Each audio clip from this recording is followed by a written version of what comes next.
This episode of the Midwatch is brought to you by Bravo Zulu Co. As you guys may know, Bravo Zulu is a company that I started. It has many different avenues. We have an apparel line, but it's also just a way for me to expose military thinking to the masses. We use Bravo Zulu as a way to say congratulations or good job to our fellow service members. And I want to bring that to the masses and just kind of translate it to your everyday life. Just to do the best job you can, no matter what it is: husband, wife, father, mother, your workout, your day at work, and just no matter what, do the best you can and do the best job you can in anything that you do in life, and good karma will prevail. On this episode, we have a very special guest, someone who made a huge impact and is currently still making an impact on my career. He was my leading RDC in boot camp, also known as like a drill instructor more commonly. And it was an honor to have him in here on this podcast. We hit many different facets, how we met, his full career he kind of went over.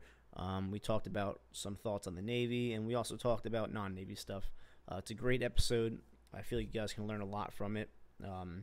Unfortunately, about the last 10 minutes of the podcast is a little choppy due to the connection and Chief actually being stationed all the way in Japan, and I'm currently in Virginia. But it still doesn't take away from the quality of the content. So I hope you guys enjoy. And without further ado, we'll get right into it. All right, and we are live for the second episode of the Midwatch. I'm your host, Thomas Mitten, and I am accompanied by a very special guest, Chief Sutherland.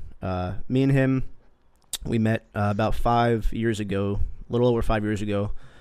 He was actually my leading RDC in boot camp, or drill instructor is a more commonly used term that people might understand. But he was in charge of making me into a civilian, or in charge of taking me from being a civilian to making me into a sailor. So I kind of want to use this platform. He's made a huge difference in my life, or not in my life, but in my career, I should say. And he set a standard that I try to uphold, even not seeing him for 5 years, I still try to uphold that standard that he set in me back in boot camp. So I kind of want to use this platform to kind of document some of that. I think it'd be pretty cool to come back in like 20 years and listen to this conversation that we're having right now. But I'm going to go ahead and let Chief kind of introduce himself and kind of see his story on what brought him to the world's finest Navy. Was it something that he was thinking about since you were a child, or did you go to the Army recruiter and they weren't there that day, so you just decided to walk over to the the Navy recruiter? So Chief, go ahead. The floor is yours. Just talk about a little bit, like I said, how you joined the Navy and kind of the start of your career. All right. Well, I appreciate it. For having me. I feel really special being on your show to be the first. Like I said, you were one of the top guys in boot camp. But my career started out in New York, 1998. So I graduated at high school, which is August Morton High School in Queens, and worked for about a year. I had 2 jobs. Jamaicans like to work a lot.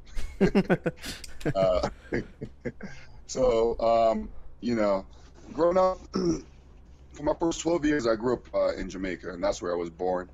And coming to the States was a new change, new experience for me, and a new opportunity to basically see and get some more, life lessons.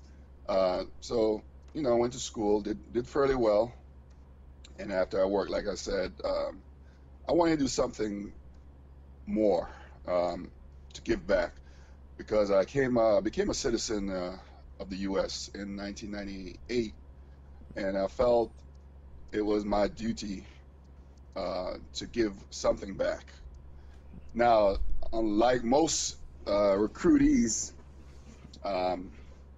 I only signed up to do 4 years. And the 4 years now became 19 years. So this June 24th, will be my 28th year in the United States Navy. It's crazy. And why did I stay so long? Well, each enlistment was something different. First 5 years I did, Washington State, and it was amazing out there. I was all over Seattle, Washington, Canada, and that right there just inspired me to want to see the world, want to do more, want to help people. And so I re-enlisted. And actually, I went back to New York City to do recruiting. I was in Brooklyn, New York. I recruited from 2003 to 2007. Now, there was a point where, I was out my rate, being a damage controlman. I basically wasn't making rank because I didn't have much time to study. So I got out of the Navy in 2007 summer, and I was disappointed because I took the DC-1 exam about 7 times and wasn't making it, obviously because of recruiting. Mm-hmm. But I had one more opportunity, and I took the test. I was on terminal leave, and my commanding officer called me and said, "Hey, you made it," basically. Oh, wow. At that point, it was crazy. And at that point, I already made up my mind not to be done with the Navy. But overall, it was great. So at the time, I was going through an enrollment to become an NYPD officer, police basically. I was doing fingerprinting, the whole 9 yards. The next step was basically to go to the academy. I also took a test for the fire department, which I passed, court officer, which I passed. But police officer was something I wanted to do because I am a people person. I love people. I love all people. Coming from Jamaica, and that's one thing that we always do. We love anyone, anywhere around the world, And our motto, one of our motto from Jamaica is "Out of many, one people," and that's how I see. We are one people. So I wanted to give back to the community, and so I wanted to become a cop, which I was in the process until my commanding officer at the Navy Recruiting District, Commando Award, had a little discussion with me, and the opportunities that are there. Now you're a first class. She basically used her 7 skills in trying to get me back to rejoin with the Navy. And at first I was still hesitant in rejoining. However, I spoke to family, and I had about almost 8 years in, and they basically said, just continue, re-enlist and see what they have to offer. In which I took the opportunity. I basically told the recruitment office for the NYPD that I'm rejoining the Navy, and I did. So they basically sent me to. They had some really cool orders overseas, which Japan was my first overseas tour. So I came here in 2007, and I spent 2 years in Japan. 2007, 2009. So that's after you decide to stay in then. So you're DC-1 now in Japan. I was a DC-1 now in Japan. Okay. And I was aboard the USS Robbie D. Steedham destroyer, basically. Okay. And I thought it was the most coolest thing ever because I love culture. I love people. And Japan was one of the places that I always wanted to go to. And I never did it, But the Navy took me there, so I took those orders, and they shipped me off to Japan. Lo and behold, I thought I was going to be able to see Japan. Saw a little bit of it, but I didn't see as much as I wanted to because our ship was forward deployed, and we were constantly gone, at least 250 days out of the year, each year. Oh, wow. We were at sea. Yeah. Life of a damage controlman, what we do, we live, we breathe, we eat engineering. And just for I'm gonna cut you off real fast, or not cut you off, Chief, but just for some context for some viewers or listeners who may not be in the military, what a DC man is, which is the rate or job that Chief has in the military. They're so damage controlmen. They're kind of and kind of you can jump in, Chief, if I'm kind of describing this wrong, but they're like firefighters. They're if any kind of damage or anything happens to a ship, they're the first responders there to control the flooding, to just any kind of to fix any kind of damage that may be happening to the ship, like flooding, fire, anything along those lines. Absolutely. Yeah, my job is pretty unique. I actually wanted to be a firefighter as well, because I love that stuff. And at first, when I went to my recruiter, I thought fire controlman was actually what I thought it was, which was a firefighter, but it wasn't. Found out yeah, it was funny. So I found out that damage controlman was a job that I wanted, and I went for it. So you're right on point with the description. We also deal with confined space rescue. We also do gas-free engineer. We also do fire marshal, just like regular fire marshal in the civilian sector. It's pretty cool you said that, about the damage. When I was in third class, basically in October 12, 2000, I had the opportunity to help out our shipmates of the USS Cole, which was a very devastating time for us. We lost 17 sailors. However, the sailors on board that ship, the damage control personnel, did some outstanding work, which I had the opportunity to go help do some damage control as well. I was aboard the USS Camden AOE-2 out of Bremerton, Washington, and that was my first actual response to an actual casualty, United States Navy. And it opened my eyes a lot and changed my perspective of why damage control is so important, and everyone should take it seriously, because it can and will save your life with the knowledge. So that is what a damage controlman does. But fast forward to back here in Japan. Upon reporting to the USS Theodem, I thought, like I said, I was going to have time to see Japan, but we didn't. However, went there, and basically immediately they threw me into a leading position. The leading guy there didn't want to be the LPO, so me as a fraud DC-1, hey, you have it. Never been an LPO, but I was never afraid of leading and guiding and mentoring and molding, so it was natural for me to be in that position. So I excelled really fast, made sailor of the quarter for the first quarter, made sailor of the quarter for the third quarter.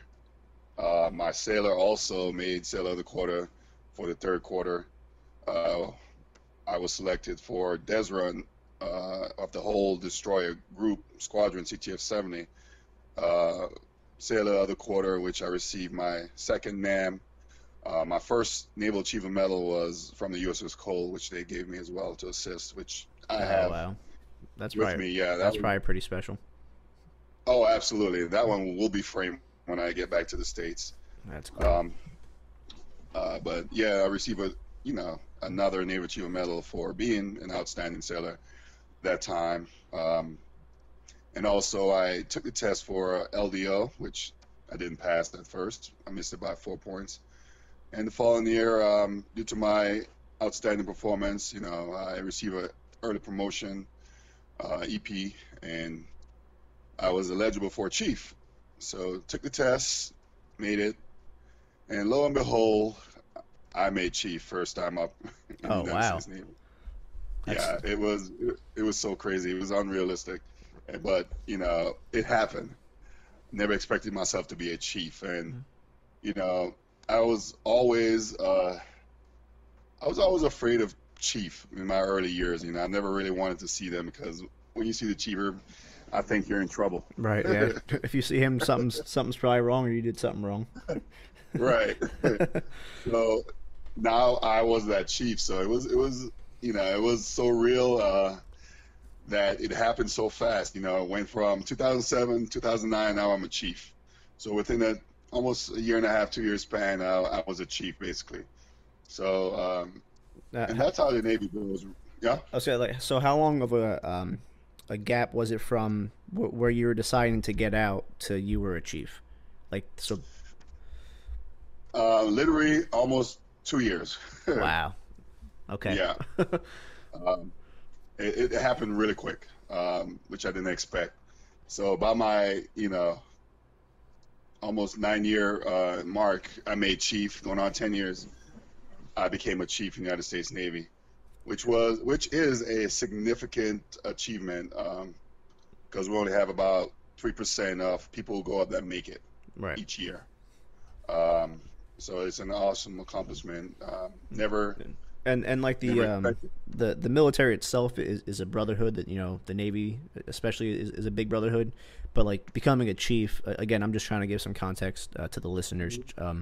Like we all consider each other brothers, but once you make chief, that's like a brotherhood within a brotherhood. It's like a whole, it's a pretty big deal. It's, that they go through certain traditions and things like that before they actually put on chief, and it's like a big deal to become a chief. It's a smaller brotherhood within the brotherhood. Absolutely, I totally agree. Yeah, never expected, never knew what to expect going through the process to becoming a chief. Um, but yes, we redefine what brotherhood is, and trusting each other, and basically being there for each other in a time of need, or not. But being in the chief's mess is something that was, I think it was meant to be for me because one, I love molding and mentoring sailors, and I I basically, I think it was meant for me. But in that same year, my friend was the OS1. He also made chief with me. He tried to convince me to go LDO again to put in a package since I made chief. But I told him I wanted to basically give the chief's mess a chance and be there for the sailors. So I did this route. He did that route, and he went officer, became an LDO. Okay. But I stayed on this path, and I think I made the right decision as far as being there for sailors. Some people do it for the money to become an LDO, but that wasn't my intention. So I never really wanted that. So I stayed in the chief's mess to be here for the sailors and pass on my knowledge to the next generation of sailors. But I did my time on Steedham and basically did outstanding stuff. We made a very impact here in the Seventh Fleet. The only ship out here to get recognition by ATG for qualifying everyone up to investigator, which is 312, which is a PQS qualification that everybody has to get some point in their career. Killed it, Then I basically transferred from there, and I wanted another challenge, so I basically signed up to become a recruit division commander. So I left in 2009, the fall of 2009, and reported to RDC in Chicago Great Lakes.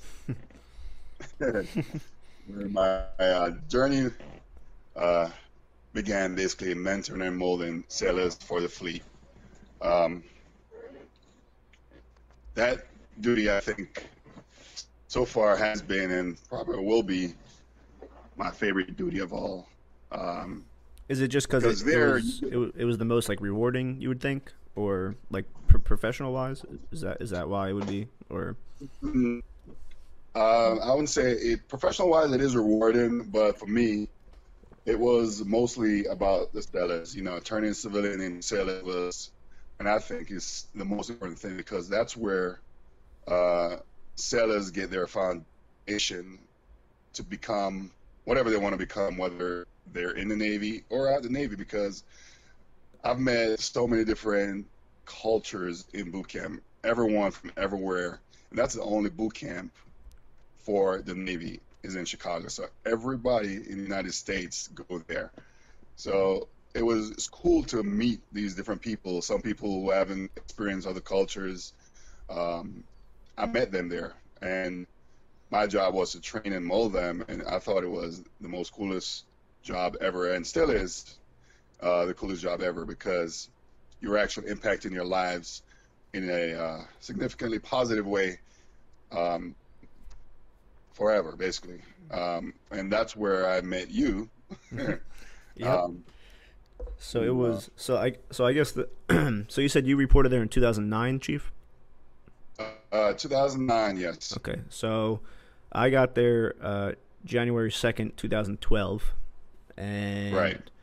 and that I met you about a week after I got there when because like the P days or whatever it was called where we didn't have you guys, we didn't have our RDCs yet. So about Right. a week after getting there is when I met you. And I was a little bit older in boot camp. I joined when I was 22. So I feel like that helped me a little bit. Not to say I was more mature, but I was a little bit more mature than the people right out of high school. And do you think that's like a true statement? Like coming in older helps you like through your time at Great Lakes. Do you think that's like a true statement? Yeah, absolutely. I think the older folks or older recruits are easier to handle, easier to deal with, and the other guys, most of my division, I always use the older, more mature recruits to basically monitor or lead the younger troop because most of the younger troop just left high school. Most of them have never been away. Most of them have never been employed. So the older folks come in very handy to lead our division. So I always pick on them, and of course, always take care of them. But yeah, because the younger folks they need that. Some of them just you know just missing home. So the older folks usually console them for me, or you know they just want someone to talk to about what is it like to be away from home. So that experience is what I use my older folks for. So we were Division 101. Yeah. The Black Line Warriors was like our divisional nickname. And Can you explain that? so I guess so the Black Line is a so the compartment that your division's in. So a division's normally comprised of like about like 80 people, give or take. Right. Um, Hmm. and it's a big like open bay room, and it's just filled with like bunk beds that kind of simulate what you sleep on a ship. And the floor is like a blue like vinyl, but there's in the middle of the room there's a set of black tiles, which is, or we refer to it as the Black Line. And you never want to go to the Black Line. Um, so if you're that's the discipline zone. So if you get sent to the Black Line, you're probably doing some sort of PT for a decent amount of time. And our division like to get in trouble a lot, so we spent a lot of time on that Black Line. So that's how we got the name Black Line Warriors. Yeah, that was it was very interesting though. But I'm be honest, 101 and 102 was my best divisions in my entire time at RTC. We Although you guys got in trouble a lot, you guys performed everything with exceptional results. I mean, you guys, both divisions took Hall of Fame, which don't really get done a lot there. So that was a significant achievement by the recruits, and of course your RDC's supervising y'all. But I think you guys listened. I mean, I think it actually clicked with you guys. Um, I guess getting beat so much at the black line. It finally clicked. But those memories will forever live on. Watching you guys coming together as a team, watching you guys achieve the impossible. Um, so it actually shaped my life. To every time, every division is different. Some divisions are more motivated than others, but like I said, 101, 102 was far the best of the best.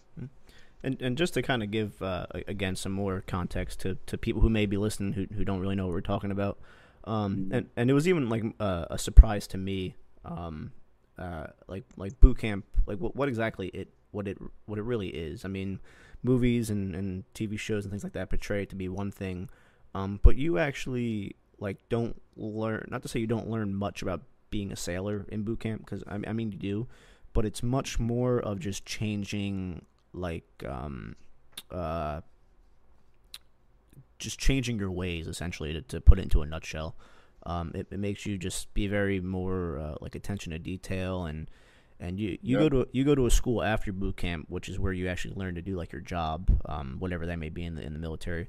So I feel like sometimes there's like, even to this day when I talk to my buddies back home, there's like a misconception of like what boot camp is, and it's just a lot of repetitiveness, but it's a lot of things in the military are muscle memory, especially when you're like a DC man and things like that. So it's in boot camp it's a matter of getting beat or not beat, but getting PT'd or not. Right. But they do that in boot camp to kind of drill it into that you have to be you have to have attention to detail and take things serious, and even though it might be monotonous or little, it's important, because once you're in the fleet, that can most definitely be like life or death of your own or fellow shipmates. No, absolutely. I'm glad you pointed that out. Yeah, attention to detail is one of the main things that we stress a lot. Last year currently, if you didn't know, I'm currently in Japan again. But last year we had two major catastrophe here with our two ships, USS Fitzgerald, USS Ernest McCain, and attention to detail is something that played a part in these incidents. But rest in peace to all the shipmates that perished. But it could have been worse. And again, there's a lot of people that sprung into action and had the attention to detail to make the right decisions to save the ships. So that is something that we focus on in boot camp. And yes, we do a lot of repetitive stuff, but that is how the curriculum is. We do have times where we sit down and talk to the sailors and do mentoring sessions, which I had the opportunity to do. I like to change it up and put my own fleet experience in those conversations, vice just reading from a slide or word of mouth. But my experience, I think, is the best for recruits, and I usually share those experiences with each one of my division, the good, the bad, and the ugly, so that they'll be more aware of what's to come when they get in the fleet. And that's something I did appreciate about you, that I kind of saw compared to like our other two RDCs or even our brother Div, is you definitely I mean you still played your role as like an RDC and the kind of like what you had to do as that role, but I definitely felt like that you kind of not switched hats sometimes, but you would just kind of sit there, like you said, just sit there and talk and share your experiences, still keeping the standard of like an RDC, not being well, I mean you were friendly, but I kind of feel like I'm wording this wrong, but you definitely did have more like one-on-one time like with us as like new sailors, and kind of we're just personal with us, I guess is what I'm trying to say, compared to like you said, just reading a slide or going off of the RDC handbook or whatever it is that you definitely put a lot of your personal experiences and which I did appreciate, and maybe since I was a little bit older and going back to that point, like I kind of picked up on that a little bit more, maybe compared to some of the younger guys But that's something I did appreciate, and I actually this kind of plays into I kind of have like a couple like stories that stuck with me since boot camp, and why I try to stay close to you as possible and keeping you as like a mentor, because you really did have a huge impact on my career, because you did, like I said earlier, you did set that standard, and you gave me someone to kind of look up to hopefully reach your level one day in my career. And you will. So the first story it was probably, and I don't think, I mean, like I said, I've talked to you a lot since then, and I don't think I've actually shared like any of these stories with you, so it's pretty cool to do it. This would be interesting. Nothing bad, Chief. But it was about maybe 2-3 weeks in, maybe a month in, and we were always at the drill hall, practicing our drills, and I was one of the flag members. And again, so one of the everything you do in boot camp is based on a height line. Shortest guy in front and tallest guy way back, and the short people are always in the front while you're marching, so you're the ones like holding the flags. So we were expected, to do different things because we were holding a flag as we were marching. And I remember we kept messing something up, and you kept disciplining us, and I was not to say I was starting to break a little bit, but it was starting to get to me, just the whole boot camp experience. I feel like it's a pretty common thing, to kind of get to like not a breaking point, but like damn, like this is I'm here, like this sucks. And it for some reason it just really got to me that day, and I think it was just because we just kept messing up, and we couldn't get it right. And I remember we got back to back to our compartment later on that day, and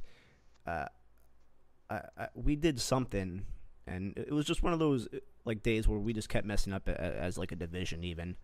And we got back, and I forget what you said exactly, but like I could just see it, like you were like truly upset with us, but it got to the point to where you did everything you could, you disciplined us as much as you could, you yelled at us as much as you could, and like we just still weren't getting it, and you like came in the middle of the compartment, and you're like, you pretty much said like I'm out of here for today, and like I could see on your face that like you were like, you didn't do it in like an anger way, you didn't yell at us, but like it looked like we like really let you down, and I don't know if that was like an RDC play, out of the RDC playbook or something, but it looked really authentic, and I thought to myself, and I was like, that's when I kind of realized that like it's more than just me, like it's bigger than me, and like I took that to heart. Like I was like damn, like this guy is he's here before we before we wake up at like 4:30 in the morning, and then he's like the last one to leave at 10 o'clock at night. Like he's dedicating, like, yeah, we're here, but he's dedicating a lot more, just as much time, if not more, than us, and I was like, it's probably draining trying to babysit 80 people who just can't get it right. And after that day, it just kind of it made me appreciate you more as a person, because it really made me because a lot of recruits like they're they don't like their RDCs because they just beat them all day, but it made me realize that like you were really there for like the sailors, and you really cared that like we did grasp what you were trying to teach us. And like I said, it was probably like three to 4 weeks in when it all clicked, and it was just because of that one day where like we you sold it well, whatever that was. Like I said, I don't know. But you literally, we got back, you went into the fishbowl, which is like the area where all the RDCs hang out, and you grabbed your bag, and you just came in the middle of the compartment, and you just like shook your head, and you said something really subtle, and it just it looked, and it really made me feel bad. I was like, he's dedicating all his time to us and trying to make us better. Like he's not Right. and that really stuck with me, and that honestly helped me get over that little hump I was having. Because like I said, it made me realize that it's more than just me. Like there's a lot more factors in this. Absolutely. And that I don't know. Like I said, it might have been just to some of the other recruits. It might have just been like oh, thank God he's leaving. But but to me that really stuck with me, and I apologize for making you upset that day. But I also appreciate it because it kind of set me straight and made me realize like the gravity of everything. Right. Yeah, if you want to maybe expand upon that a little bit, or. Well, and you're absolutely right. I can't speak for all RDCs, but like I said, I'm different from every RDC. I was different from every RDC there. I could have been that RDC to, discipline you guys day in, day out, scream, yell, shout, but that is not my intention. My intention is to fully equip you guys and get you ready for the fleet and let you understand why it's important to follow attention to details, why it's important to discipline yourself, whether it's in your finance, whether it's in just folding a t-shirt. So I took everything to heart because I like to perfect things. Everything that I do in my life that I've done so far, I try to perfect it. I think sometimes I'm my worst enemy with that, but it's something that is instilled in me. Even now, even here in the fleet, I try to perfect everything I do. Even with sailors, I try to perfect them and making them achieve, what they think they can achieve. So that moment that you guys had or saw, that was the real me. I was disappointed because I was tired. One, getting up at 2, 3 o'clock in the morning to be there by 4, 5, 6 o'clock, and working with you guys for all those hours. 17, 18, 1900. Repeating the same stuff over. Just for us not to get it. Right, and just for you guys not to get it was very disappointing. After 3, 4 weeks, 5 weeks sometimes, it gets tiring. So I had a point. I had to go relax, let's just say, my mind and figure out another way to instruct you guys or reach you guys. So that moment, I had to go because I wanted to do other things other than speak to you guys, which I didn't want to do that, which was discipline you guys. And I thought that would be a waste of time. Well, like I said, that moment was it's probably something I haven't forgotten since then, and it's definitely something I'll probably never forget, and I'll probably tell that story, till the end of my career. But that was really it was really the moment where I understood like what the military was and what like a true leader was. Right. And I'll forever be in debt to you because of that, because as much as like I said, as much as it sucked at the moment, to like really realize that like I actually just like let another human being down that put so much into me. Right. It really, like I said, it just put things in perspective, which helped for the remaining 4 or 5 weeks that we had in boot camp. And I appreciate that. Like I said, I'm that guy that truly cares for each and every one of those sailors there, regardless of their background, regardless of what what they are. But I am that guy that will be there for you through thick and thin.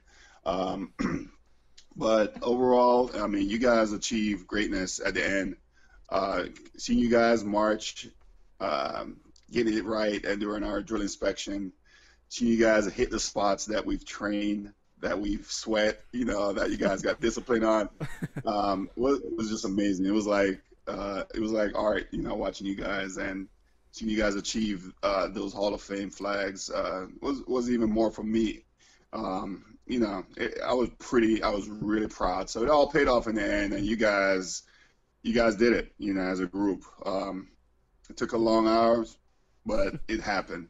So, and that showed you guys that if you guys put yourself aside and put the team there, you guys could achieve greatness. And that's one of the things I wanted to show you guys, that you guys could do anything you want to do. You just got to come together real quick and get it done. And you guys proved that. Both my divisions did that, 101, 102. But it was awesome. I will never forget those divisions ever. I still have my books here. I get them every now and again. Of all the sailors that put up with me. And I mean, I probably keep in touch with easily like 75% of people from that division, and you know, I see that you interact with a lot of them too from boot camp. So I mean, that must be like it must feel like really rewarding that like so many people like want to stay in contact with you. I mean, do you think about it like in that way, or do you think about that at all? Oh, absolutely. You know, some RDCs never want to talk to their recruits, and like I said, I don't know, that's not me. If I develop a relationship with someone and I see that they really want to be successful, I want to keep in touch with them as long as possible, to see them through. If they have questions about their career or you know, decisions they have to make, that is me. I'm that person that want to be there to help them even progress. And I have kept in touch with a bunch of people. A few of them have hit me up. Actually, some of them have went officer route. Some of them are second class, first class. And see them achieve those things, you know, I've had numerous emails or numerous texts from various divisions, including 101, 102, of people just reaching out to me and thanking me for what I did for them. And that, you know, that's the greatest joy I think I've had in the Navy, just to get those emails every now and again, whether it's, you know, my Yahoo, whether it's Facebook, and those people actually, you know, were impacted by my leadership. And that right there is why I did what I did. And that is why I love doing the job of training. So I definitely looking to do that job again to make an impact, because I think, actually I know I'm changing lives for the better, whether they're staying in the Navy for 20 years or 30 years or becoming a civilian after 4 years. I know they will look back and remember the things that they went through. So. Yeah. Yeah, 100, definitely 100%. It's pretty cool. So I'm sure you know who Dakota Meyer is, right? Or yeah. the Medal of Honor winner. He actually does like a daily podcast, and he also does like YouTube videos and stuff. So I've been kind of following him a lot through that journey that he's doing, and he always says this thing. His like brand that he promotes is called Owning the Dash, and like his idea behind it is I believe he actually got it from like a poem. I'm not too sure of the author of the poem, but the whole idea behind it is there's 2 days in your life that you can't control: the day you're born and the day you die. And the you know, the whole thing behind is what are you gonna do with that dash in between? You know, it talks a lot about legacy, and I feel like you're owning your dash, to put it into his words, in like the best possible way a person can, because you're definitely leaving a legacy with the sailors that you've, you know, trained, and I'm sure even on your ships, I'm sure you make a similar impact to those, you know, junior sailors in your division. So I think it's really cool that you're owning your dash, and to put it into Dakota Meyer's words. Oh, absolutely. There's one thing you have to do as a sailor, whether you're a E1 or a O10, you have to train your relief. All right, train the people that's gonna stand the watch, stand the mid watch. You know, you have to train them and ensure that they're ready for what's to come. You know, whether it's, you know, attacked by an enemy or vice versa. You know, but we have to be ready to stand those watches. So our guys have to be ready for that. So owning your dash, absolutely agree. Absolutely agree with that statement. You have to continue doing what you need to do on a day-to-day basis to better yourself, to better your family, to better the sailors around you. Continue to live that, man, until the day you're called home. Definitely. So I kind of want to not another story, but just another way that you've kind of made a lasting memory on me is when we were speaking about that wonderful day at graduation of boot camp. Um, Afterwards, you gave me a challenge coin, and a challenge coin, again, for people who may not know what that is. It's kind of like the military version of how can I say that? It's a token of gratification, or it's also used, to say like congratulations. It's used in many different. It's kind of like a currency almost, I guess. So when you do like a good job at a command, if you're like an outstanding sailor, or I mean, people even trade them. So I guess it has many different like uses. But pretty much when you get a challenge coin given to you, it's a pretty special moment, especially that one because it was my first challenge coin, and it's I mean, now I have like about like over 80, like I'm kind of addicted to them, but that first challenge coin that you gave me, since that day in graduation, has been in my right breast pocket of my in my NWUs. And I make sure it's with me. I mean, it's literally not with me ever when I'm in uniform. Oh, wow. But That's awesome. I always make sure it's with me on my advancement exams. I actually held it in my hand during my board for my Dolphins. Wow. That 4-hour massacre of my brain. Wow. And I actually, it was my first underway on my sub, and I used to carry it. I didn't always carry it in my breast pocket. I carried it in like my pants pocket, like in my actual in like the top pocket, not the cargo pocket. And I actually lost it. I was sitting in cruise mess, eating, Right. and I guess it happened to fall in my pocket, and I didn't realize it until like a couple hours later. And I was like devastated when I lost that thing. I was like going crazy. I was like running around telling everyone on the boat, like, "Hey, did you see this? Hey, did you see this?" I was like tracing my steps, and like there was like 2 or 3 weeks I didn't have it. Like I was actually like pretty like upset about it. And about like 3 weeks later, my CS1 comes up to me, and he's like, "Look at this thing I just found, like underneath one of the seats." He's like, it's like a boot camp coin, and I like freaked out. And so what had happened was, there's like the way cruise mess is on like a sub, there's one of the seats backs up against like our like little salad bar like area that we have, and there's like a little like 5-inch gap, and we stuff it. That's like where we keep all the trash bags, like when we go underway. So Okay. I guess when I sat down, it fell out of my pocket, and it kind of slid into that crack. And he found it when he was pulling out a trash bag to like change the trash, to put a new trash bag in the trash can. As he pulled out the trash bag, it fell out. Wow. So like just the fact that like that happened, like I know like that, like I'm never, like that coin's never not going to be on me when I'm in uniform, just because it means a lot that you gave it to me. The fact that it came from you, the fact that it was like my first challenge coin, and just like the fact that it's been with me through like all the major parts of my career, and then I lost it and found it 3 weeks later. Like that. I don't know. It's just, it may be corny, I guess, but it just that like that that coin. You're absolutely right. You're absolutely right. I mean, it's something that, I mean, you being the guide on. I mean, you were my PFC, right, at the time. Yep. Yeah. Evans was a little bit shorter than me. He was the guide on. Right. And your guys' role were crucial to the division success, doing drill formation and drill inspections, and of course among other things as far as leadership.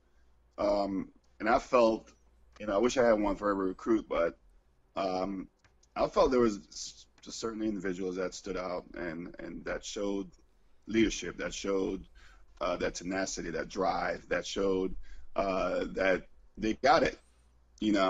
Individually, I mean, some people get it more than others, and you were one of those guys. And I said, you know what? I had to give you one of my challenge coins and make it, make it something memorable for you, because you rose to the challenge. I mean, I know the situation, it was tough. I admit the PFCs and my sticks get it the worst. You guys get it the worst. And I know it was a trying time for everyone, all of them. And I think you rose to the occasion, and I had to hand you one of my challenge coins. And I think you have went above and beyond meeting that challenge, and you definitely deserve that challenge coin. So that is why I left it with you. It was my pleasure to hand it off to you, and make it the first. Like I said, I always want to be the first as well, in everything I do. And that's why I put so much in everything. I want to be the first to train the best divisions, and I did. I want to be the first at everything. So that is my motivation. That's going to be a motivation after the Navy. Joining the Navy, of course, to be the first and be the best and have the best sailors around me. I do appreciate that aspect that you take, and the seriousness you take to being a leader in the Navy, and kind of like the last little tidbit I kind of want to share with people is just another it like what really solidified you just being not even a good leader or a good sailor, but just being like a good person. It was about 6-7 months after boot camp. Yeah. Let's see, we graduated in like the beginning of April. So fast forward to December, and I was stationed in Groton, Connecticut. I'm pretty sure you know where I'm going with this. I was stationed in Groton, Connecticut for my A school and sub school, and probably next to actually graduating boot camp, I had one of the other best moments of my life, and that was the birth of my first child. And besides family, you were like I think you were like on leave in like New York at the time or something, and you were happy to be like visiting a friend in Groton, I believe is what the situation was. But you didn't hesitate when I asked you like, hey, do you want to come say hi? And you didn't hesitate to come do that. And you were like the first non-family member to actually hold my son, and I just think after everything that we not say that we went through, but all the impacts that you already had on my life, I just thought it was really cool, just to kind of be able to say that also, Right. So it's just like another small thing that, not to get like sappy or anything, but that like it means a lot to me that you actually came and another man that had such an important role in my life, in my career, I got to share that moment of having a child, with, and you got, you I don't know. I just think it's really cool. I don't know. Yeah, no, I completely understand what you said. I mean, it's a good, it was great to even come, and I appreciate the invite again. One thing with me, I love kids, and I love being around them, but most importantly, you were one of my sailor, and just to get that invite from you to be there and see your offspring, that was even more amazing. It was something that I hope that you will remember forever. I will. I got in trouble because of that, because he actually went down, because I mean he wasn't even a week old yet at the time. And we like finally got him down for a nap. Like, we're new parents. We have no idea what the hell we're doing. And we finally got him down for a nap. And then you show up, and I was like, no, like I'm waking him up. Like I was like, Chief has to hold him. Like there's no way that he's coming here and not holding him. So I went and got him out of the crib and brought him downstairs so you could hold him. And we actually have a picture of Wow. that. We actually have a picture of that, of you holding him, and it's me, you, and him.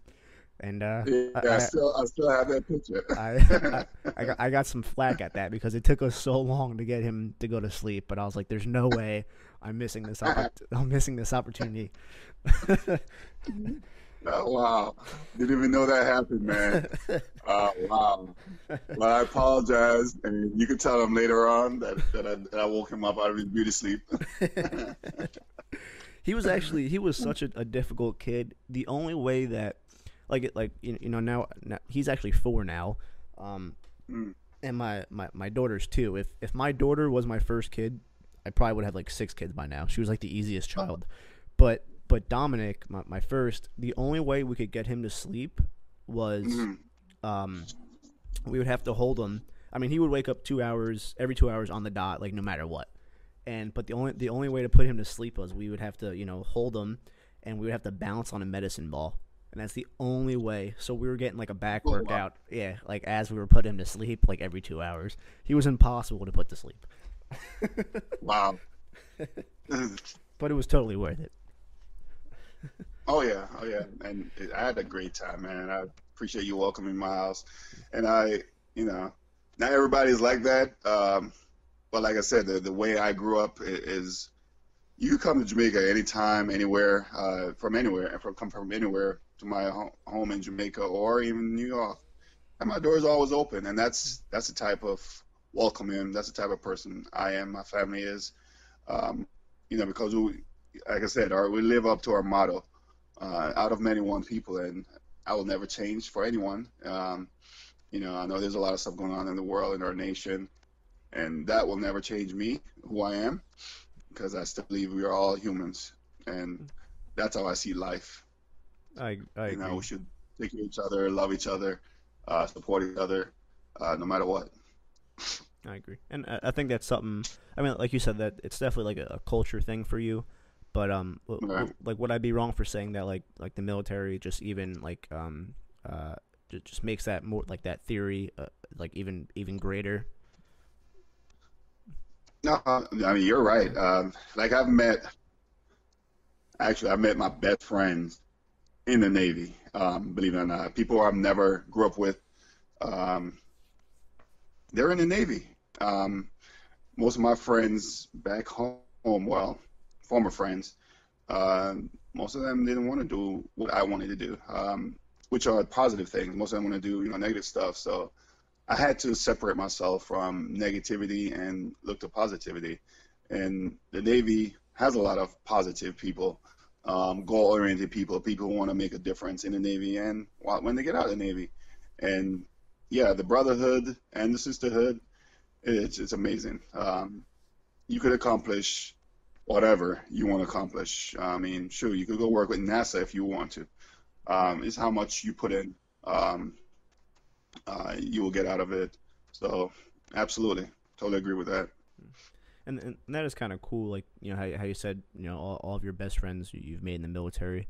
I think it's pretty amazing how like you can just be. Cause I mean, typically we're at a certain command for 3 to 4 years, before we have to rotate. And just within like those 3 to 4 years, it's amazing how like I have bond like my best friend to this day is my buddy Ray. Mm. We've been best friends since 4th grade.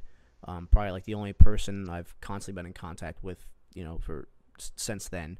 But it's amazing that some of the people that I've served with, on my boat or at other commands, that I was only together with for like 2 3 years. Like our bonds are just as strong as it is with my buddy that I've known since I was like 10. And I just think Wow. it's like a cool dynamic that like the military brings, or not brings, but offers people to like. It's really hard to describe to people who aren't in it, but I just think it's really cool. Um, just, and I really don't know what it is. Maybe you're just especially like on ships, like everyone relies on everyone to bring each other home. And Right. I'm sure that plays like a big part in it. But I just think it's really cool how like fast like bonds are grown in the military.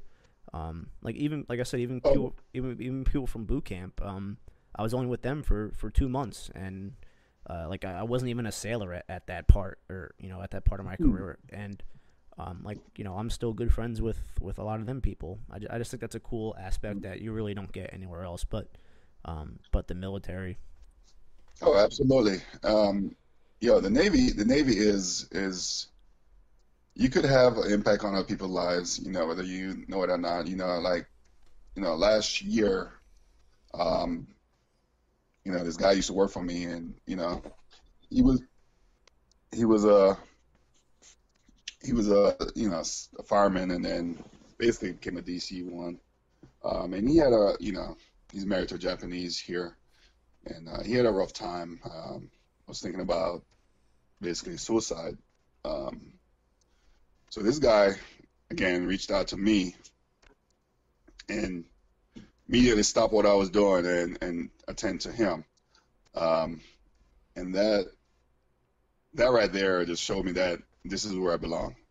You know, there are a lot of people out here who's hurting, who's going through situations, um, and I'm that voice. I'm that person that's gonna be there regardless. And this seller, he listened to what I had to say, um, and basically change his whole thinking, his whole lives. I showed him a different side of things that how things can go if he did harm himself. But he listened, and basically I helped save him basically, and he's good. He's doing great things now out here on the carrier, just killing it. Um, so those are some of the things that you will experience while you're in the Navy.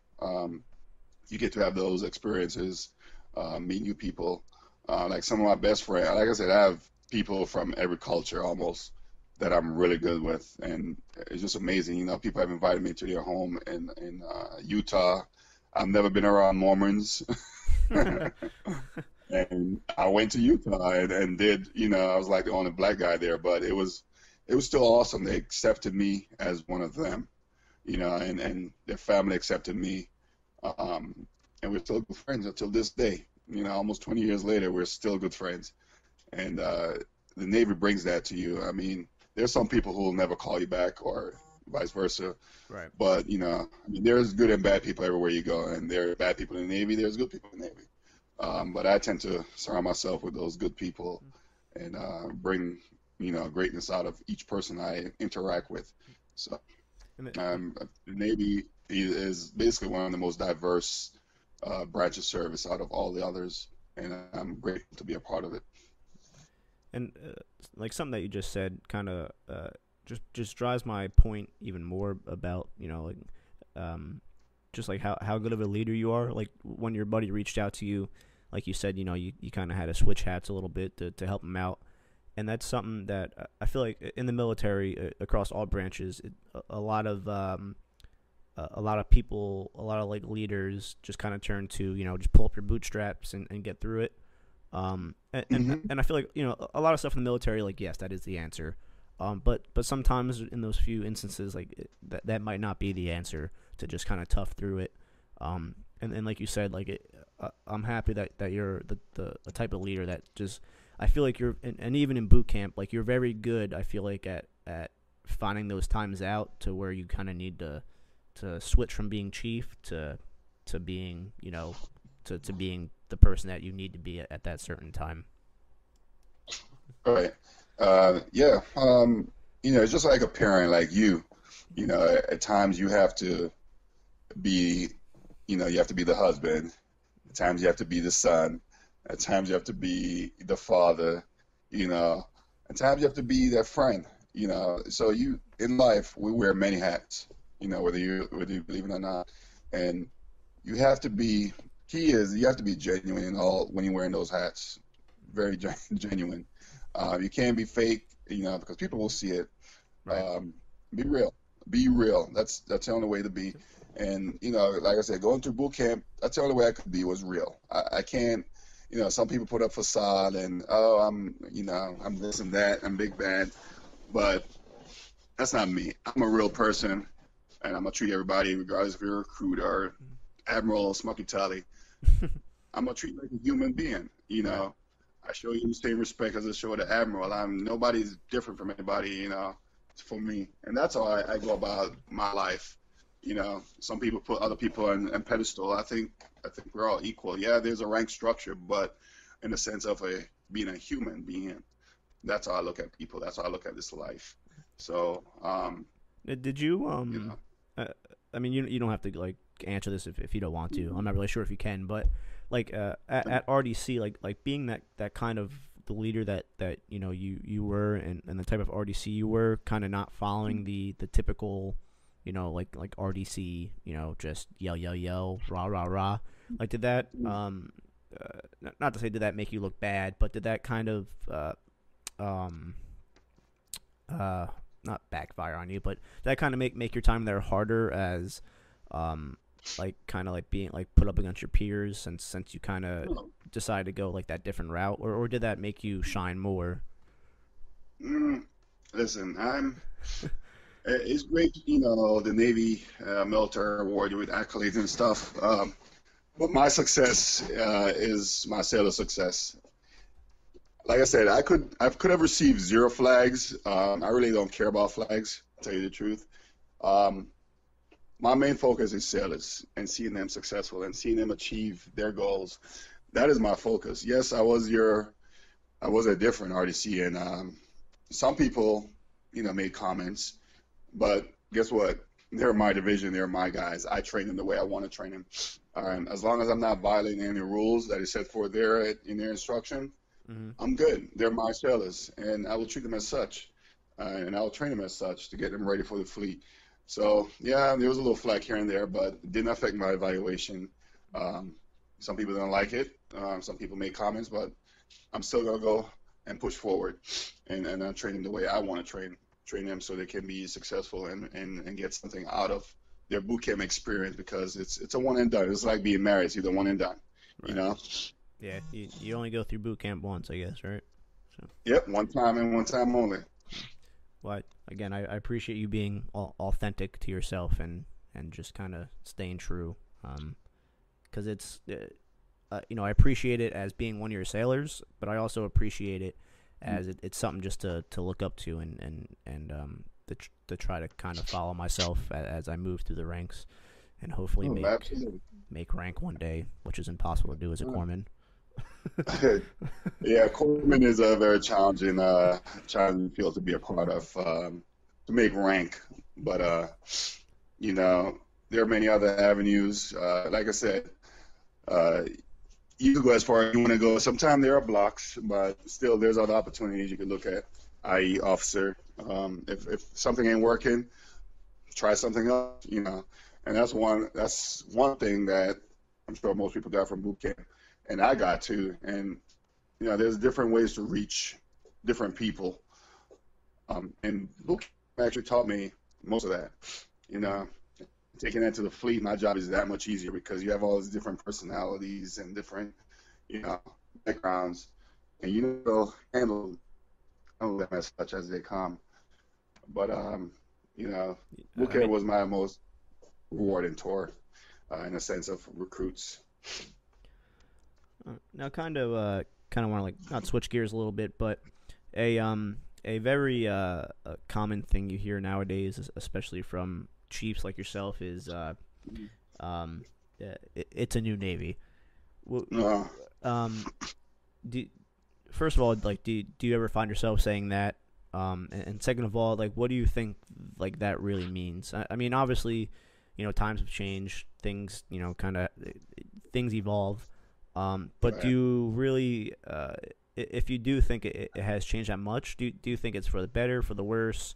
Kind of like what's your whole take on that whole situation slash statement? Or Well, or yes, do I use that. oh, I've used that. Sorry. Um, I've used that statement a few times, and I agree. We are changing. A lot of the rules are changing. Sailors are changing. And my thing from that is basically, we have to change with times. Our sailors now are much smarter. Most of them are coming in with bachelors and masters, so they're smarter, and we have to change with that. We can't keep doing the same thing. Some of our traditions have changed. Our uniforms have changed every so often. So we have to change with the times, you know. So we do have a new type of sailor coming in, and we have to change with them. So I've met, you know, like I said, I came in '98 where, you know, we could basically people usually get in fights and stuff, and nothing really happens. Now, you know, you can't do that stuff. And you do that, you go into a captain's mast, and you're probably gonna pay a hefty price with some money or some rank. Or, you know, even before me, people used to just handle their business. Like you had a quarrel with someone. You just go in a room, you and that person, and you have it out. Right. So those are some of the things that have changed. But it is for the better. You know, it's just like going through the chief season. The things which I can't really discuss, but right. we usually do some very unique stuff. Let's just say that. Fun activities. Back in the day. Yes, fun activities. And from those times, we cannot do those things now because times have changed. So, and again, we have to change those times because a lot of rules have changed. You know, new leaders, Secretary of the Navy, Secretary of Defense, or Master Chief Petty Officer of the Navy. They come out with new rules, and I agree with their decisions. You know. Do you think that takes away from the, not so much like the quality of the sailor, but like, you know how you I don't want to speak too much on the chief stuff, but like, do you think it takes away from like what it used to be, if you kind of know what I'm saying? Oh, no, I understand what you're saying. I think some of the old traditions should have been left alone, personally, and you know, proceed forward. Like some of our uniforms, for example, I mean, I appreciate what the Navy's trying to do, but some of our uniforms were just good, like the bell bottoms. I like those. Those are pretty cool. But they're upgrading. Now we're looking more like like the other branches of service, like the Army, I think. And I think we're losing our identity as far as the uniform goes. I mean, God forbid, hopefully they don't get rid of our dress whites or dress blues. Yeah. You know? Yeah, they better not touch those. Yeah. But, you know, they are making modifications to those things. But I think we have too much uniform changes. I think we're just confusing these sailors. I think we just need to keep it basic, keep it Navy, and keep our tradition going. But again, I agree. I don't need that big buck. I mean, I need to start a GoFundMe to buy that new uniform. I agree. I agree with you as well. It's crazy. Do you have them yet, Chief, or are you still wearing the blueberries? I have both of them. Oh, okay. I haven't started wearing the other one yet. So I was pricing it out, and like just two sets of the working uniforms, boots and parka, with like all the patches and all that. It was like $700. Yeah, it's about right. But it's about right. I agree. I mean, I've never you know, I came in with the blueberries, but my brother, when he was in from 07 to 2012. Actually, he got out the same year I came in, so he had a couple years with the is it the Johnny Cashes? Is that what you guys called the bell bottoms? Or I always get them mixed up. Like what were the old working units? The ones before the blueberries? Was that the bell bottoms? Yeah, the bell bottoms. Yep. Okay. So what are the Johnny Cashes then? Is that? Those are the working blues. Okay. So yeah. Were those the same time as the bell bottoms?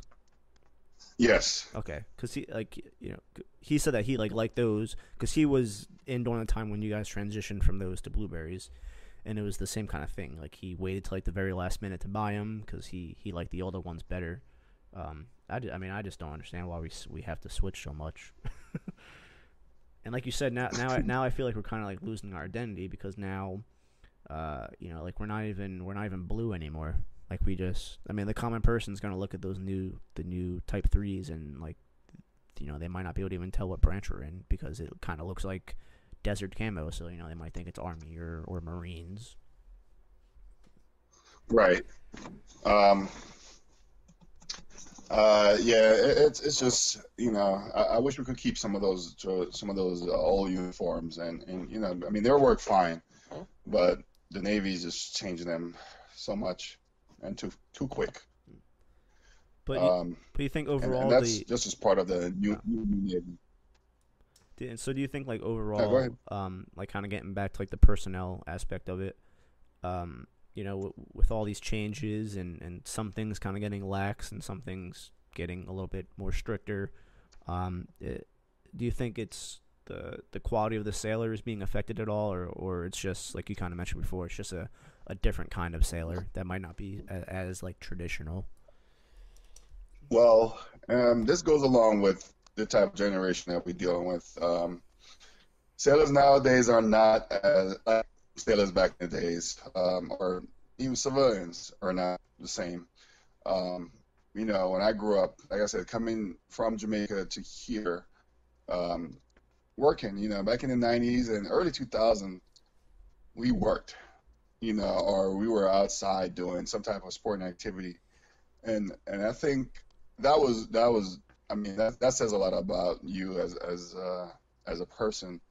But now, with technology and stuff, most people are away from society. Most people are either in tune in their rooms playing games or watching Netflix. So Right. they're sort of hidden from society, and they're not interacting with society as we normally would.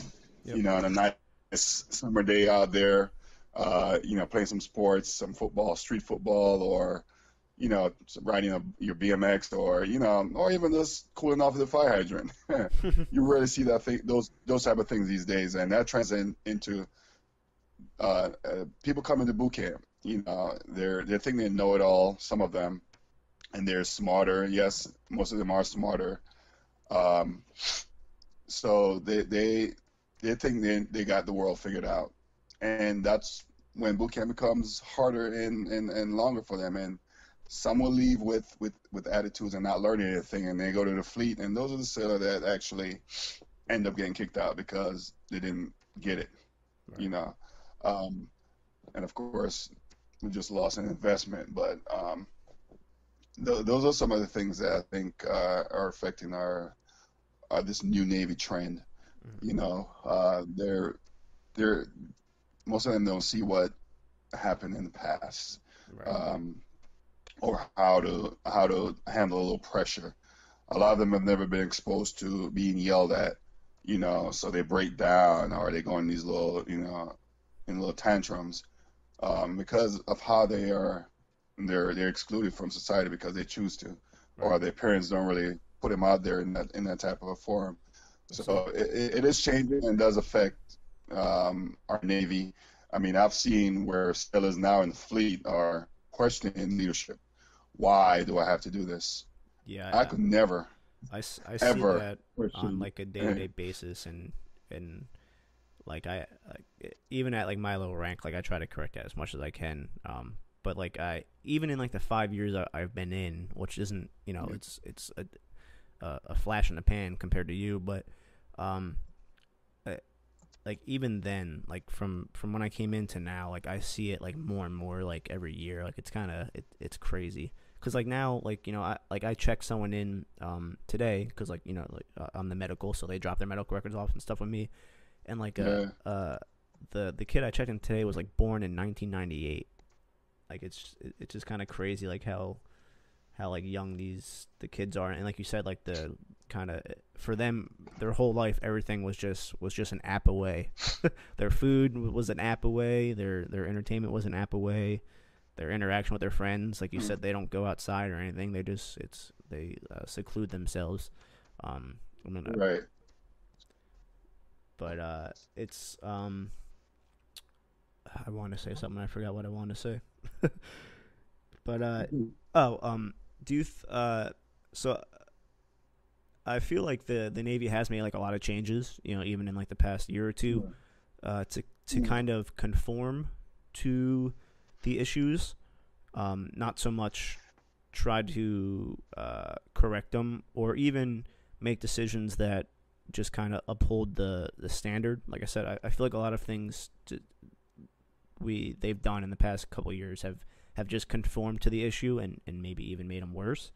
But just a couple like weeks ago, I went to downtown Norfolk. My mom came and visited me. We went out to like a restaurant, and there's like a lot of Navy history around here, obviously, because it's one of the biggest bases.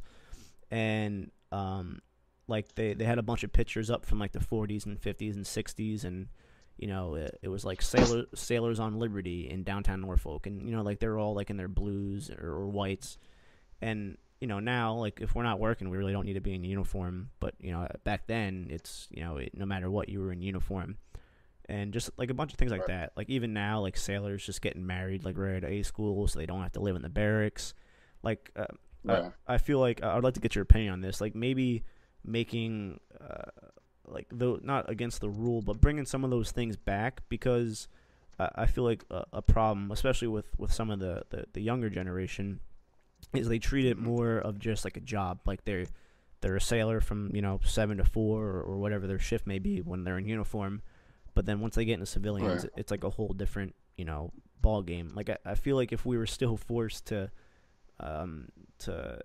uphold some like those, not traditions, but be in uniform outside of work and things like that. And I know there's a bunch of different factors now with like terrorism and being a target and whatnot, but I feel like stuff like that kind of made you drink the Kool-Aid a little bit more to kind of and I feel like the military doesn't do enough to.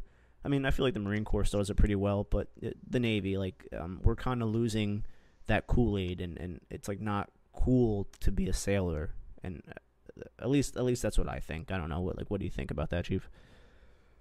No, I fully agree. Those statements that you made, it's mind-boggling to see sailors totally going against the uniform regulations. It's me being a prior RDC, me being a prior RDC is something that I gotta. I mean, it was great learning all those things. So I look at being out in the field. I look at all these little things that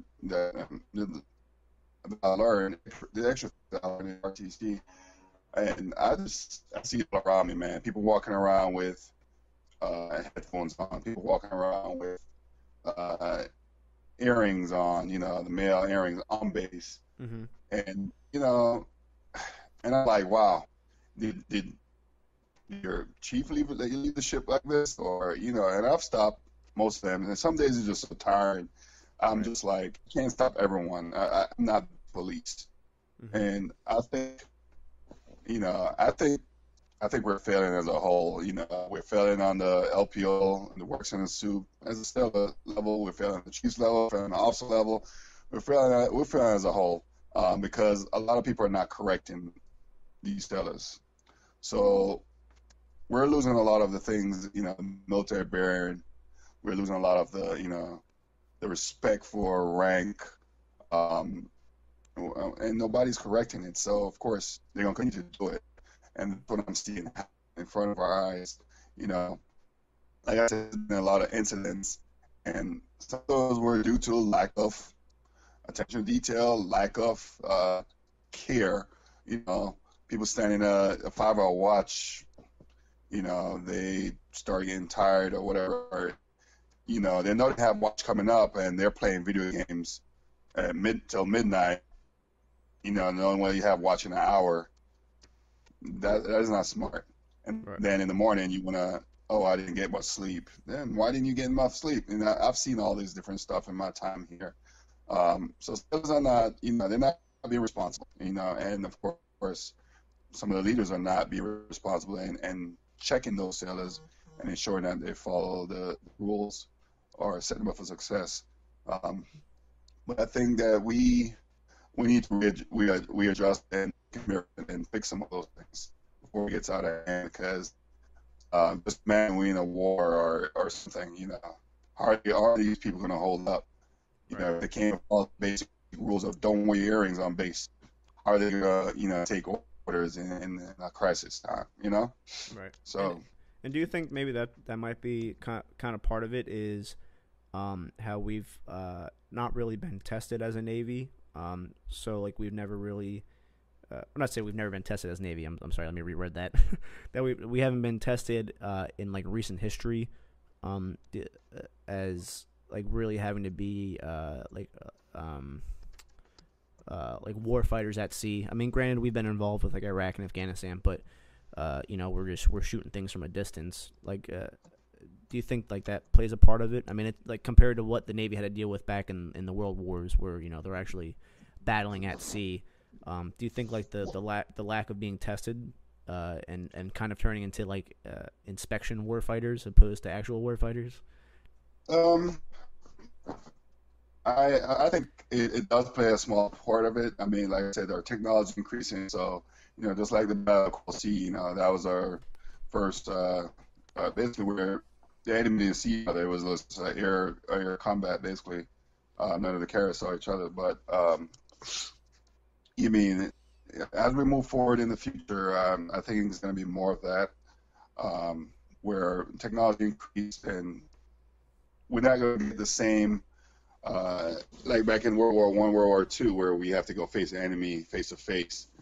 I think it's going to be more, you know, drone strike or, you know, plane to plane or ship to ship or something to that nature. But yeah, it is affecting how we fight. You understand? So, and how these sailors are brought up. But I think we could still, as leaders, train these sailors to be tough, you know, and be ready just in case we have to go there. But I think most of them are losing that. We're losing that piece. Right. You know, we're All right. losing it. So we've been going pretty strong for about an hour and a half now. Kind of want to end it on a non-military closing note. So like I said, I've seen you on Facebook, posting pictures every day, kind of traveling. Is that pretty much all through like Southeast Asia, or is a lot of that just Japan? It seems like you're in a different place like every day. All right. So, like I said, the Navy exposed me to a lot. Like I said, I love culture, and like I said, we weren't born to live in one location. You know, our you know, our whole lives. So I make it my mission to, whether I'm in the Navy or out of the Navy, to see the world. Since I've been here, I've traveled a lot of the Asia Pacific countries, from China, Hong Kong, Vietnam, Singapore, Malaysia, Indonesia. So, of course, I'm here in Japan now, and every weekend I try to go see something different in Japan, and that's why I keep posting those pictures, just to share people, to show them a little bit of the culture and what Japan has to offer, and they have a lot. You know, they're setting the stage, they're setting the standard for a lot of these countries, you know, in technology, in how to treat people, how to take care of their communities, how to take care of their people. I mean, it's all here, and I love that about Japan, because the government truly know how to take care of theirs, and they reinvest in their people. So, and that's why they're so advanced here, from other countries. And of course, you know, a big part of their culture. You know, it's very respectful. So, yeah, you have to get out and see the world, experience something. Even if you're in the States, get out and go learn something about other states. You know, learn the culture. You know, but I tell people, if you've never left in the United States, if you've never left your hometown, you need to leave and go see some other culture. You know, try their food, try on their clothing, and just experience their culture. A few last month or so, I had the opportunity to go to Africa. My first time ever. I went to Egypt, Oh, and wow. yeah, and that was think that's one of my best trips so far. I felt at home. Um, with the history behind, Africa. Um, I fell right in because, and I mean, most people thought I was Arabic because I looked like or Egyptian. They were Mhm. speaking Arabic to me, but they treated me like one of their own, and that was an amazing visit. Looking to go back again, probably maybe next year. We'll see different part. I'm trying to go to South Africa next. I'm definitely going back to Egypt, but it was just an eye opener just to see some of those monuments, the pyramids, um, and just be there and experience 4,000 years of plus of history right in front of your eyes. That man made this, with their the lack of technology, and they made this awesome icon here in the Right. world. So You s- just so you went and saw like uh the pyramids and the Sphinx and all that. say again. Did you? So you went when you were in Egypt. You went and saw the Sphinx and the pyramids and all that stuff. Absolutely. I did it all. I went, floated down the Nile River, Oh, which that's is the cool. longest river in the world. Is it true that Took a that boat. flow like it flows like south to north or something like that, or is that just Yeah. like a myth? No, it does. Actually, it flowed into Sudan as well. Uh, it, it's, it was an awesome experience there. It, it, it opened my eyes to a lot of things, how they were advanced back in the days, but they don't even have the technology that we have. Right. Uh, but they built some awesome sculptures, and it was amazing. Um, but yeah, definitely recommend that trip. Uh, it's one that you must see before you leave this earth. And kind of my last question: what does Chief Sutherland see his life being after the military? Just more traveling, or do you possibly have like maybe another career you want to pursue? Um, do you even have a plan? what? Wow, oh, that's a great question. I have many plans. So right now I'm working on a few things. I think I will be doing RTC after it's been molded, mentoring, and giving back to the community. Um, I think I will volunteer as a volunteer police and probably a firefighter. I will be doing a lot in my community. Now I'm trying to build up my community, so that's something I'm going to do post Navy. Of course, work on my media family as well. Uh, but as far as me, I'm working on an app right now uh, with my buddy who retired OFC from the Navy. It's called GPS, and we're trying to bring what we didn't have to sailors and in the nation basically, and eventually uh, international. So like back in the day when we go to countries, right? Have those little tour guides come on board and give us little pamphlets and stuff, but we truly don't know much about the area. So what we're trying to do is what clubs are there, what venues are going on at any, whether it's a festival, whether it's a nightclub, whatever. So I'm trying to put that at the fingertips of every person in the U.S. or every sailor or even everybody in our forces. So you can, a little bit more of the area. So that is something I'm working on. Again, we should launch in sometime, maybe at the end of this year, early 2019. Pretty, pretty costly, but we're making it happen. Um, I should say it's over $250,000 to make it happen. Oh wow. Yeah. Um, but that's one thing. I'm also trying to get in the tourism industry, buying a few vehicles in Jamaica. I'm trying to get people employed, more people employed through that. The more vehicles, the more people being employed. And trying to connect Jamaica. Well, I'm trying to take Jamaica to another level. So I have a lot of big plans. It's just time and money. That's what I need. And of course, the right people to go along with the ride with me. Because I'm always looking for people with the same mindset who want to make a difference in the world.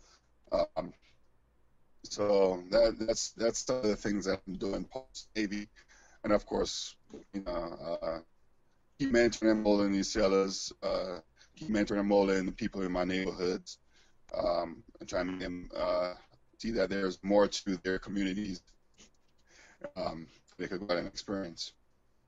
Awesome, Chief. Well, if your success in the Navy is any insight into what your success will be like after the Navy, I'm sure you will do and accomplish great things even afterwards, and anything that you set your mind to. So I wish you like best of luck in all of those things that you're pursuing to do. And I also just kind of want to end. Oh, I appreciate that. And again, congratulations to you on your Bravo Zulu. Your first official podcast. Like I said, sky is not the limit to me. You could go as far as the universe, go out there and explore. But you have taken that to another level, and I'm extremely proud of you. And every now and again I see different sellers, former recruits, doing things that I know they were capable of doing, and you're one of them. I appreciate that. You are going above and beyond. So continue doing what you're doing, and good luck with Bravo Zulu. Like I said, once my venue GPS is fully up, like I said, we promote small businesses as well. That's something that definitely I'm gonna put you on to, and we all work together. Well, thank you. And I think the podcast is kind of every all throughout time, like every culture and every empire has documented like what they've done, have it be the like the scrolls of the Dead Sea, the Bible, everything's documented, and I feel like the podcast is kind of our generation's way to document like what we've accomplished and the stories that we've experienced, and I just kind of feel like it's my responsibility, because it's so easy to do so nowadays with technology, and just kind of document people that made an impact in my life, like yourself, and because it's cool to think that in 20 years my son can come back and listen to this, 2 decades ago, like that wasn't even a thought of, that I could call someone in Japan and record it and put it on the internet and it's going to be there forever. Like 10-15 years ago, like that wasn't even a thought. So I just think it's and I kind of want to get in touch with veterans and things like that, combat veterans, and kind of get their stories and document them, because now we don't need the History Channel or Discovery Channel to produce these great documentaries. It's something that we can just do on our phone or on our computer by ourselves. So I think not just my part as a military person, but my part as an American and a human, to kind of get these people's stories documented and out there, because there's tons of stories that I feel like that are out there that may not ever be heard. So I think a podcast is a good way to kind of do that. Oh, absolutely. Like I said, looking forward to come back on if you have any other topics. Looking forward to come back and share some more stories with you, in the future. Definitely. Well, again, Chief, I really do appreciate taking almost 2 hours of your time out of your day. Easy day. And doing this for me. And like I said, I couldn't think of anyone better to have as my first guest on the podcast than you. So I'm very happy that it became a reality. And I'm excited to put it on the internet and have other people hear our story and hear your story, more importantly, not just not me. I'm not important. You're the important one here.